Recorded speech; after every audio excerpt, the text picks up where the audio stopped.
경제를 알아야 세상이 읽힙니다. 투자를 알아야 돈이 보입니다. KBS 1라디오 경제쇼. 4시 18분입니다. 연초부터 그 방산주에 대한 관심이 지금 높아지고 있습니다. 특히 지난달 말이었죠. 노르웨이와의 그 천무 수출 계약 소식에 또 캐나다 잠수함 수주전까지 이어지면서 방산주가 더욱 주목받고 있습니다. 여기에다 또 머스크의 스페이스X 상장은 우주항공 물론이고 방산 산업에도 영향을 미칠 것으로 보이는데요. 올해 가장 주목받는 섹터 중에 하나인 방산 산업에 대한 전망 자세히 짚어보겠습니다. 양승윤 유진투자증권 연구원 스튜디오에 모셨습니다. 반갑습니다. 안녕하십니까. 안녕하세요. 네, 참 반가운 수주 소식이었습니다. 지난달 말이었죠. 다연장 로켓 천무가 그 노르웨이에 수출된다는 소식 다들 뭐 들으셨겠지만 일단 다연장 로켓 천무가 어떤 건지부터 좀 소개를 해주세요. 네, 보통 이 천무를 포병 무기 체계로 저희가 포병 네. 많이 이야기를 드리는데 멀리 쏘는 장거리의 무기 체계라고 보시면 됩니다. 근데 이제 일반적으로 뭐 하나 에어로스페이스나 한국이 많이 수출했었던 그런 자주포라고 하는 이제 한 발씩 K9 한 발씩 이런 쏘는 거요? 맞습니다. 그런 무기 체계가 있는데 이 이제 이런 무기 체계들 한 발씩 쏘지만 천무는 여러 발 쏩니다. 그래서 약간 예전에 저희 한국의 신기전 같은 무기 체계들을 생각해 주시면 돼요. 석궁 때 하나씩 쏘는 게 아니라 한 발에 이제 여러 발 쏘는 그런 무기 체계. 한 발 쏘고 몇 초 있다 또 한 발 나가고 이러나요? 바로 거의 1초 간격으로 거의 나가요. 뿅뿅뿅뿅 나가서. 네, 그렇군요. 그런데 이번에 그 계약이 보니까 규모가 1조 3천억 원을 좀 넘더라고요. 어마어마한 규모인데 이게 천무 풀 패키지 공급이라고 하더라고요.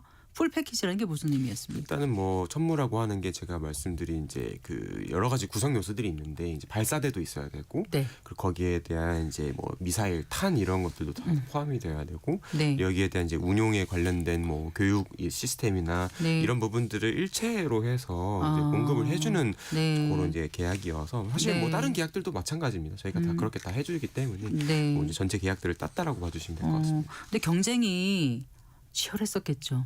어디하고 가장 막판에 자웅을 겨룬 건가요? 네, 엄청 경쟁이 치열했었고 지금 독일이랑 미국이랑 끝까지 경쟁을 했었어요. 그래서 미국에도 하이마스라고 하는 로키드 마틴의 무기 체계가 있고 독일도 이제 이스라엘이랑 같이 공동 개발을 했었던 유로 펄스라고 하는 무기 체계가 있는데 그 독일 프랑스 합작 회사에서 한 거죠. 지금 끝까지 이제 경쟁을 하다가 최종적으로 한국이 이겼고 한국이 이겼었던 이제 이유로는 일단 미국은 공급 능력이 따라오지 못하고 있는 상황들이어서 수요는 이제 엄청나게 많고 왜 못 따라오는 거예요? 지금 전 세계적으로 이 무기 체계 수요가 늘어나고 있는데 그래서 지금 미국이 생산 공급 능력 측면에서 아직 이 생산 여력들을 확보를 못 하고 있어가지고 하이마스 이 차량 그러니까 발사대는 많이 만드는데 미사일이 또 부족한 상황이라 발사대만 팔아도 의미가 없거든요. 미사일을 팔아야 되는데 한국은 뭐 발사대도 당연히 잘 찍어내고 미사일도 할 수 있으니까 일단은 경쟁 저희가 좀 우위에 있었다. 그리고 독일은 이제 유로플러스는요? 여러 가지 이야기가 있긴 하지만은 지금 독일이 그 아이템을 새로 개발을 했어요. 이스라엘이랑 같이 해가지고 그래서 여기에 어떤 뭐 미사일을 탑재시킬 수 있을지에 대한 여러 가지 기술적인 불확실성들이 있었던 게 가장 좀 컸었었고 그리고 좀 유럽도 또는 독일도 여기 이 아이템을 아직 사지 않았거든요. 구매 결정을 하지 않아서 지금 이걸 주문을 하면은 미국과 마찬가지로 언제 이게 납품이 될지에 대한 또 불확실성들이 있어서 한국이 이제 결국은 그동안도 그랬지만 공급 능력 측면에서 압도적 우위를 좀 보였다라고 생각합니다. 로켓이면 한 대, 두 대 이렇게 표현하는 게 아니라 1문, 2문 이렇게 표현하나요? 맞습니다. 그러면 몇 문이 지금 16문인가요? 16문이 나갔고 미사일 발수는 공개는 안 됐지만 뭐 수천 발, 수만 발 계약 규모이지 않을까 생각을 하고 있습니다. 그렇군요. 그 원래 그 유럽에서 우리 국산 무기 체계가 진입 장벽이 높다라고 들었거든요. 실제로 그 유럽 내 우리나라가 방산 수출한 것들은 어떤 것들이 있습니까, 연구원님? 사실 지금 우리나라가 뭐 유럽에 이제 여러 무기 체계들을 팔기는 했습니다. 근데 보통 판다고 하면은 동유럽 국가들 중심으로 많이 판매가 됐었었죠. 저희가 좀 그 선진국들이라고 할 수 있는 뭐 프랑스나 뭐 독일이나 혹은 또 이제 북유럽 국가들 쪽으로는 사실 저희가 쉽게 이 시장을 뚫지 못하고 있었던 상황들이고 노르웨이 같은 경우도 원래 24년도에 한국이 그 K2 전차 전차를 판매를 하려고 했었었는데 네. 그때 이제 독일한테 졌습니다. 근데 이제 나중에 알고 보니까 결국 수주는 독일이 가져갔지만 종합적인 그 전차에 대한 성능 평가에서는 한국이 우위였었다라는 이야기도 나와서 네. 어떻게 보면 좀 정치적인 그런 관계들로 인해서 제가 수주를 따지 못했었던 정치적인 관계에 어떤 말씀이신 결국 거예요? 독일이랑 이제 노르웨이의 양국 간의 그런 경제적 관계와 네. 정치적 관계들이 종합적으로 작용을 했다라고 네. 생각들을 할 수가 있고 네. 한국은 어떻게 보면 무기는 잘 만들고 성능도 좋고 가격도 싸지만 네. 변방에 있다 보니까 네. 이게 나중에 뭐 전쟁이 터지거나 이랬을 때 제대로 그런 이제 후속 지원이나 이 아하. 공급망에 대한 문제들이 그런 뭐 것도 해결이 될까 고려 사항이겠네요. 등등등 네, 고려 사항들이어서 네. 사실 이 유럽 시장이라고 하는 게 굉장히 또 뚫기는 어렵다라고 생각을 합니다. 네. 근데 애초에 이 천무에 이제 계약되기 전까지 과정을 보면 노르웨이에 이제 팔게 된 거예요. 그게 처음에는 사실 좀 가능성이 좀 낮아 보였다면서요.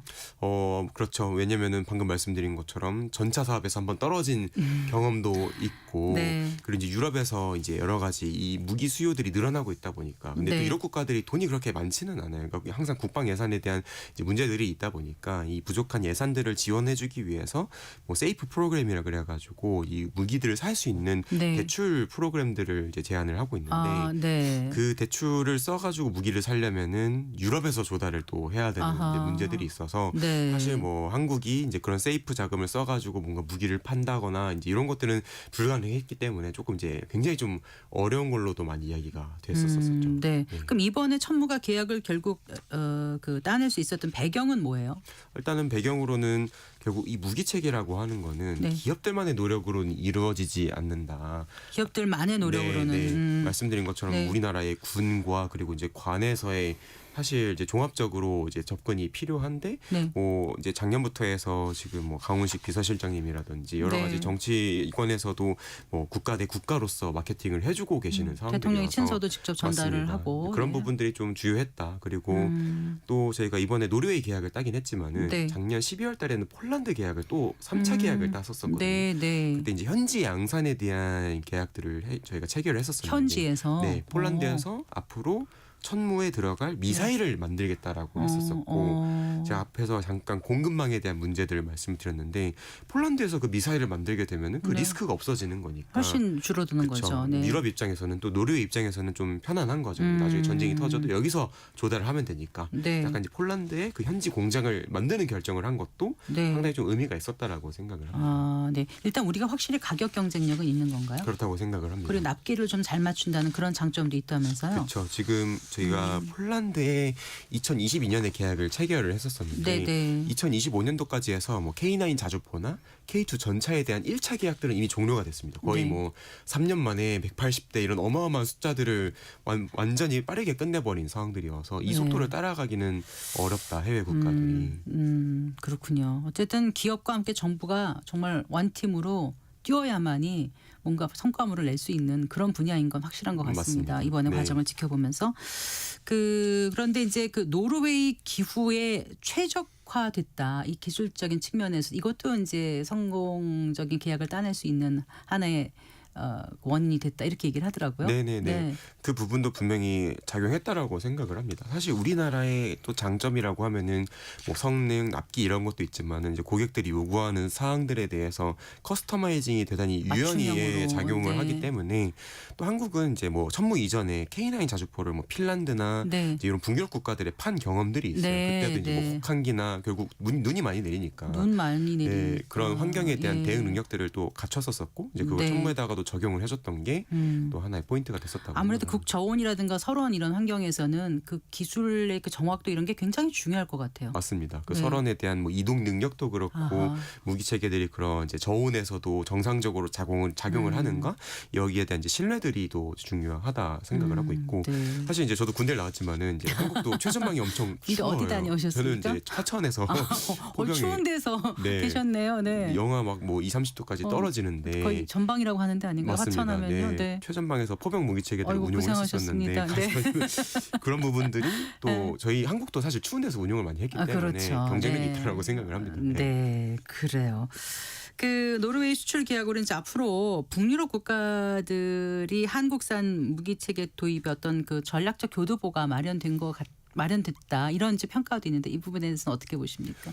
사실 이제 그 부분이 이번에 강훈식 비서실장께서 그 특사단 마치고 돌아오셔서 브리핑에서 말씀을 하셨어요. 이렇게 노르웨이의 천무를 저희가 계약을 따고 보니까 네. 주변에 있는 뭐 스웨덴이라든지 이런 국가들이 이제 관심을 갖기 시작했다라고 또 말씀을 약간 의구심을 해주셨죠. 보냈던 이런 네, 사람들도 저기가 하는데 그럼 네. 우리도 할 수 있겠지 이런 그렇죠. 생각을 하게 될 것 같아요. 그렇죠. 네. 또 이게 앞으로 러시아의 위협 속에서 대응은 해야 되는데 노르웨이가 한 번 또 그걸 증명을 해줬고 네. 폴란드도 그걸 사고 있고 아까 네. 말씀드린 공장도 있으니까 네. 또 가격적인 측면에서 이제 굉장히 합리적인 선택지니 납기도 잘 맞춰주고. 납기도 잘 맞춰주고 결국 선택을 안 할 이유가 없다라고 저는 생각을 하고 있습니다. 예. 그 이제 유럽이 뭐 방위비를 2035년까지 뭐 GDP 5%까지 확대하기로 했다면서요, 맞습니까? 맞습니다. 네.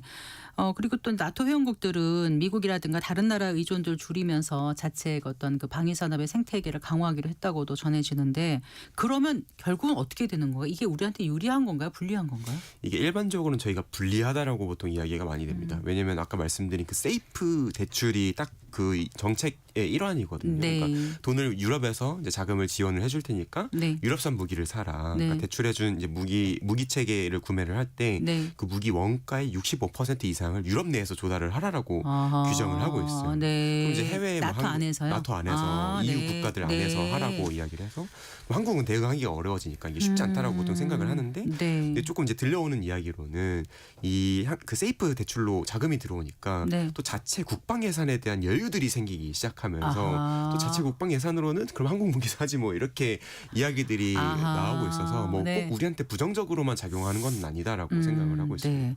지금 이제 노르웨이 그 천무 수출 그 타결 이제 소식 들리고 나서 그러면 그 캐나다에서 뭐죠? 그 차세대 잠수함 프로젝트 그 GPSP 네. 이 이제 수주권 어떻게 되는가 또 관심이 그리로 가고 있어요. 맞습니다. 이 부분도 좀 짚어주시겠습니까? 일단은 지금 캐나다에서 잠수함 도입 프로그램이 운영이 되고 있고 네. 지금 3월 달에 2차를 마감을 해서 아마 5월이나 6월 정도에 결과가 나올 텐데 네. 지금 이 사업에서 이제 원래는 여러 국가들이 경쟁을 했습니다만은 한국이랑 지금 독일이 이제 딱 두 개 국가가 남아서 2파전이군요. 2파전으로 해서 결승전을 이제 벌이고 있는 상황들이고 네. 이 규모가 어마어마합니다. 이게 네. 잠수함 도입만 지금 추정되는 게 한 20조 원이고 장기적으로 이제 이 잠수함의 수명 기간 동안 네. 뭐 후속 군수나 유지 보수하는 것들 MRO까지 포함하면 다 MRO까지 하면은 거의 60조까지? 60조 넘는다. 네. 어마어마하죠. 네. 그래서 지금 사활을 걸고 있습니다. 한국도 그렇고 그럼 독일도 그렇고. 수출 가능성은 지금 어느 정도로 지금 점쳐지고 있습니까? 지금 최근에 저희는 딱 50%로 보고 있습니다. 반반 예측하기가 어렵다.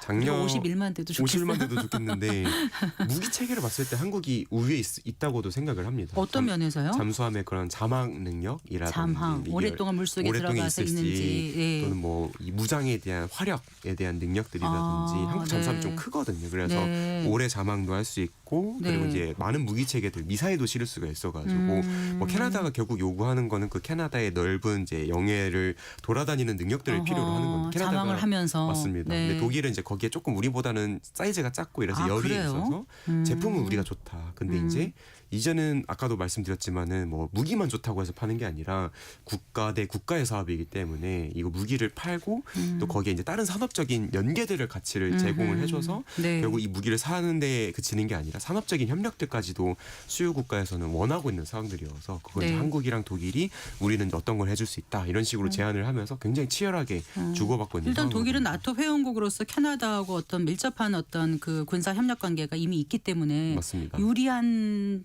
출발점에 서 있는 것 같긴 하고요. 맞습니다. 그 우리의 경쟁력은 어떤 거라고요? 한국은 이제 산업적인 경쟁력을 우리가 제시를 해줄 수 있고 네. 그리고 또 이제 뭐 독일은 지금 이제 이 212CD라고 하는 잠수함을 제시를 하고 있는데 네. 이게 이제 노르웨이랑 독일 쪽으로 해서 지금 이제 여러 척이 발주가 나와 있고 어허, 네. 근데 아직 이게 실제 거의 양산된 적이 없어요. 지금 막 건조하고 있고 네. 이제 캐나다가 요구를 하는 거는 너무 지금 갖고 있는 잠수함이 오래돼가지고 빨리 달라라고 이야기를 하는데 네. 그러니까 도입에 대한 그 스케줄에 대한 리스크가 있는데 어허. 한국은 뭐 일단 조선 능력 측면에서는 압도적 1등 국가이니까 네. 이제 그런 부분들, 그러니까 산업에 대한 협력과 이 건조에 대한 스케줄에 대한 이제 납기 또 마찬가지로 어필들을 이제 하고 있는 상황이고. 그럼 한국은 지금 하나오션하고 HD 현대중공업이 같이 하는 건가요? 네, 팀 코리아로서 같이 팀 참여를 코리아. 하고 있습니다. 독일은 티센크루프만 시스템이라고 맞습니다. 하더라고요. TKMS라고 하는 회사가 하고 그런데 이렇게 이제 캐나다 이 잠수함 우리가 수주하게 되는 거에 키가 또 현대차 그룹이 쥐고 있다고 하는 거는 왜 그런 거예요? 지금 캐나다가 이제 그 절충 교역이라 그래서 이제 보통 무기를 사면은 네.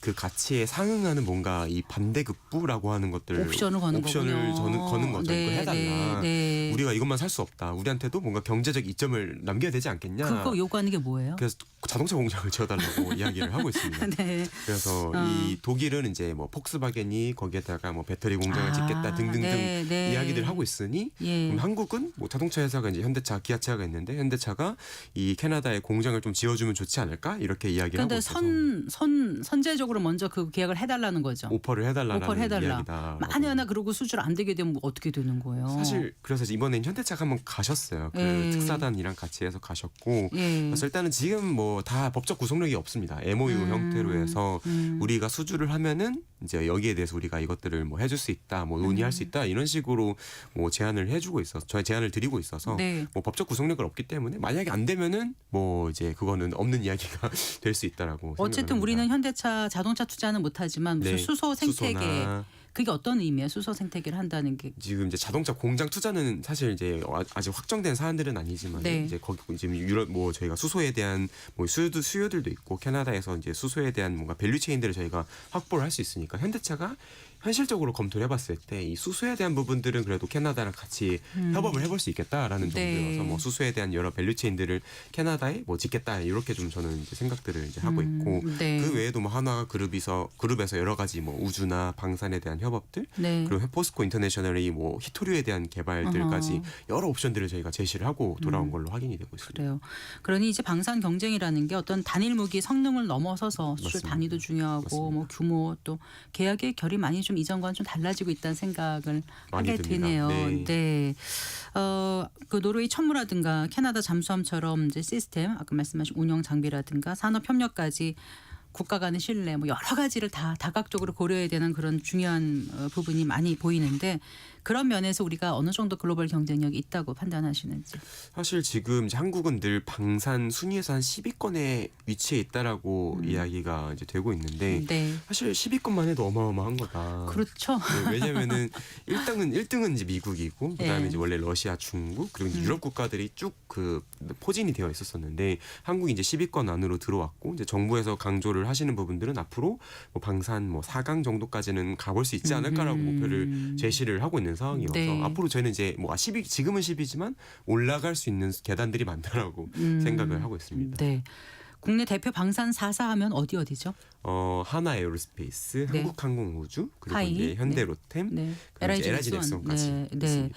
이 대표 방산 4사의 작년 영업 합산이 5조 원을 넘어섰다고요? 점점 이 이익들이 늘어나고 있어요. 네, 이익들이. 예, 22년에 예. 폴란드 쪽으로 해서 뭐 여러 이제 저희가 수주들을 많이 받았고 그때 22년에만 170억 불을 저희가 수주를 했었습니다. 폴란드에서요? 폴란드를 비롯해서 여러 비롯한 여러 국가들에서. 나라. 네. 그래서 이제 그때 수주 받아놨던 물량들이 이제 네. 실적으로 찍히면서 반영이 되면서 실적이 좀 크게 이제 전년 대비해서 성장을 한 걸로 보실 네. 수가 있겠고 네. 뭐 저희가 평년에는 한 30억 불 정도 수주를 했었으니까 얼마나 이게 늘어났는지는 이제 그 차이에서 조금 이제 감을 잡아주시면 될 것 같고 그 이후에도 뭐 150, 140억 불, 90억 불 꾸준히 수주들을 받고 있는 상황이어서 네. 뭐 2020년 뭐 후반까지 또 계속 안정적으로 이제 실적에 대한 부분들은 언제까지요? 2020년 후반까지 그리고 이제 또 올해 이제 수주들 많이 받을 겁니다. 저희는 네. 한 200억 불, 뭐 300억 불 정도 추가 수주가 가능하지 않을까 생각을 해서 또 네. 그 수주가 쌓이면은 2030년대까지 또 성장에 대한 이 길이가 점점 길어진다라고 보실 수가 있겠습니다. 네.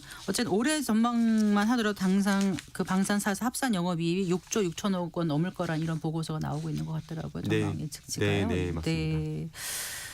그래요. 그런데 이제 그 연초부터 이제 트럼프 대통령의 그 이제 베네수엘라 마두로 대통령 체포 네. 또 뭐 그린란드 사태 또 이란 사태 이렇게 계속 지정학적 긴장이 끊이질 않고 있어요. 네. 그러다 보니까 방산 섹터 강세가 더 계속되고 있고 투자자들의 관심도 집중되고 있는데 그 스페이스X 이 부분은 어떻게 보십니까? 사실 이제 최근에 방산 기업들이 또 일부 기업들이 우주에 대한 기대감들을 또 받기 시작을 했습니다. 왜냐면은 뭐 우주 쪽으로 사업들이 저희가 영위를 많이 하고 있거든요. 하나 에어로스페이스도 우주 발사체를 하고 있고, 한국항공우주도 우주 발사체를 하고 있고, 그리고 LIG 넥슨은 뭐 위성이나 뭐 레이더나 지상 수신체 이런 것들을 담당하고, 그리고 또 이제 뭐 하나 시스템은 거기서 뭐 마찬가지로 위성 이런 것들을 하고 있어서 지금 이제 스페이스X 중심으로 해서 이제 우주 산업에 대한 기대감들이 커져가고 있고, 우주 경제의 기대감이 커져가는데, 결국 우주 사업들 누가 할 수 있냐 우리나라에서 봤을 네. 때 또 방산기업들이 그 사업들을 영위를 하고 있어서 네. 뭐 결국 이제 방산이랑 또 우주라고 하는 것들은 또 뗄래야 뗄 수가 없다라고 저는 보고 있고, 또 위성 이런 것들이 뭐 단순히 스페이스X의 스타링크처럼 통신 위성들이 있기는 하지만은 감시 정찰에 대한 위성들이 있고, 네, 올해 네. 이제 우리나라에서도 초소형 위성체계라고 하는 사업이 이제 사업자가 선정이 될 텐데, 아하. 이제 뭐 여러 가지 북한이나 이런 적성 국가들에 대한 감시 정찰을 하는 위성들을 또 아하. 많이 쏘아 올릴 예정이어서 예. 이 사업들은 또 방산기업들이 수행을 한다라고 보시면 될 것 같습니다. 네, 그래요. 자, 많은 분들이 어느 정도 가면 이제 더 관심을 갖게 되거든요. 네네네네. 뒤늦게 방산주 나도 투자해봐야 될 거 아닌가 이런 생각을 하실 텐데 어떻게 보세요? 그 어떤 모멘텀이 있을지 아니면 사기 좋은 적절한 때가 있을런지 네. 예, 뭐 주의해야 될 점은 없을지 끝으로 짚어주십시오. 일단은 지금 연초부터 너무 주가가 강했어요. 그리고 네. 또 이제 4분기 실적 시즌 들어왔는데 이제 실적들이 조금 기대치보다는 좀 낮게 나오는 상황들이어서 아하. 이 실적 시즌을 좀 지나가고 나서 조정받으면 저희는 계속 매수를 해보자라고 생각을 하고 있고, 네. 왜 매수에 대한 이제 이야기들을 드리는 거는 결국은 이 올해 연중으로 봤을 때 말씀해주셨던 것처럼 지정학적으로 이 불안정한 상황들은 유지가 될 거고, 또 가을쯤 되면은 지금 미국이 올해 연초 그리고 작년에 뭐 NSS, NDS라고 하는 여러 가지 국가 안보 전략들을 내세우고 네. 있는데 네. 올해 하반기쯤 되면은 이제 해외 미국이 주둔을 하고 있는 그런 주둔 그 현황에 대한 변경들을 또 검토를 할 거여서 뭐 결국 지금 저희가 무기 수요가 올라가고 있는 게 미국이 이제 자주 국방을 하라라고 이야기를 해서 그런 건데, 만약에 뭐 유럽이나 뭐 주요 국가들에서 미국에 대한 이제 주둔 규모들이 축소가 되면은 무기 수요는 더 올라갈 수밖에 없으니까 네. 지금 상반기도 좋았지만 하반기 때도 좀 크게 기대할 만한 모멘텀들이 뭐 슬프지만은 있다라고 생각을 하고 있습니다. 지정학적으로 봤을 땐 슬프지만. 예. 네, 알겠습니다. 말씀 잘 들었습니다. 네, 고맙습니다. 감사합니다. 네, 양승윤 유진투자증권 연구원과 함께했습니다.